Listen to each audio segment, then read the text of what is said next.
underground radio station here, and we say what we feel like saying.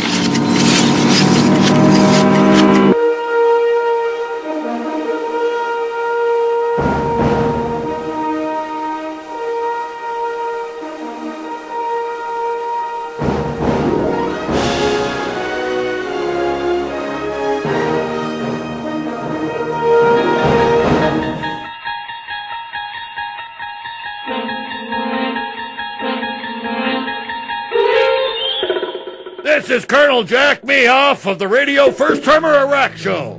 The following program is brought to you in high definition, Dave Rabbit audio. Has that cleared up for you, Pukes? Hey, everybody, welcome to tonight's show featuring a band from Modesto, California called Fissure. You're going to love this band. And the hits just keep on coming.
Fissure from Modesto, California, who you can find a lot about by going to their website at myspace.com/Fissure. And, of course, the band members are Ryan, Donnie, Jonathan, and they have a cello player by the name of Nicky that I think really adds a lot to their total sound. And I really, really, really like their music. Anyway, we've got about 4 songs we're going to feature for them tonight. The first one you heard was called Haven. Now, if you go to their website, the myspace.com/Fissure, they have like a 6-minute version of Haven that you can listen to if you didn't get enough of that first song. It's the only one they have up on MySpace, but you can contact them or whatever and find out about their music and whatever. And, they're just really a great band. I first heard them a couple of years ago when I was, like I said, I've said so many times, doing the Audio Rabbit Zone show. And I really like their music. They just have a very unique sound. I really hope the best for these guys. I hope one day that they can really make it big in the music world. All right, we got a great show, but let's get into it. The first thing I got to talk about is Ed Norton. Now, Ed Norton is not the guy that was on, the Jackie Gleason show. He's not the plumber. He's not that guy. This is the actor Ed Norton. And for those of you that may not know who Ed Norton is, you can Google him. But if you happen to see the movie The Hulk, and I'm talking about the one that was released a couple of years ago, Ed Norton was the actor that played the Hulk. Well, newsflash, he's not going to play the Hulk. He's not going to reprise his role as the Hulk on the new movie that's upcoming called The Avengers, which has about 4 different creatures, if you will, that are part of the Avengers movie.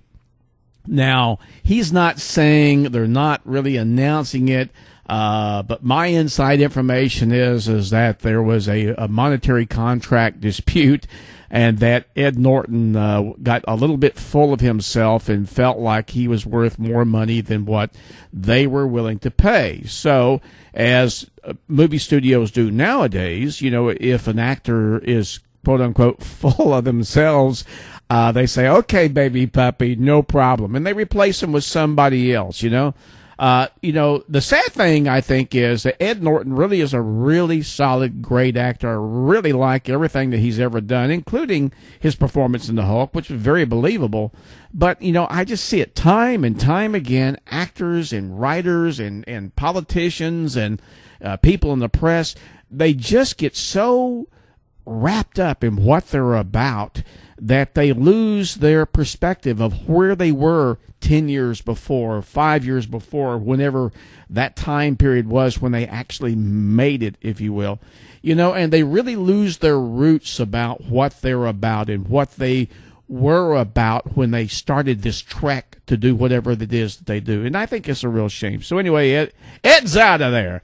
The other thing that I thought was kind of interesting is Roman Polanski, the guy that banged the young girl back in 1976 or 77, I guess it was, and fled the country, and fled, tried to be prevented from being extradited where he could face rape charges and all this other stuff. I mean, this is back in 1977. Let's count them out, folks. 87, 97, 2007, this is 2010. We're talking about 33 years he has escaped justice for the rape of this young lady back in 1977. So now his last hope of extraditing or being extradited, the United States hope, I guess, would be, is Switzerland. Was debating on whether they were going to extradite him out of Switzerland. Well, they've made their decision.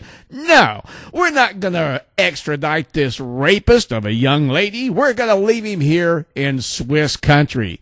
So now he has a haven of Switzerland, Poland, which is his home country, and of course France. And France, you remember, and I'm not knocking my French friends, but and I have some French heritage, so I'd be knocking myself if I did that. But remember when the big hoo-ha happened about, I don't know what it was, maybe it was when the Iraq War started or something. There was some kind of big thing, and everybody was trying to eliminate the word French from the word French fry, which I thought was stupid. Well, that's going to punish everybody in the French country. We're going to turn, we're no longer going to call French fries. We're going to call them fries, American fries or whatever. I don't know. It was kind of a silly thing. Anyway, so he's got France, Poland, and Switzerland that he can kind of jack around in. Now, here's the deal for me. He's 76 years old. I mean, he's in worse physical shape than he was when he was, banging that young girl.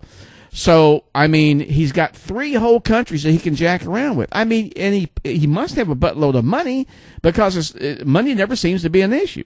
So, I don't know. It just aggravates the crap out of me, how this one guy has gotten out of rape charges or whatever. And the other astounding thing about this, and I don't want to turn this into a Dave Rabbit rant, but the other thing that kind of really aggravates the crap out of me is that the Hollywood community was supporting Roman Polanski and his ability to come back and,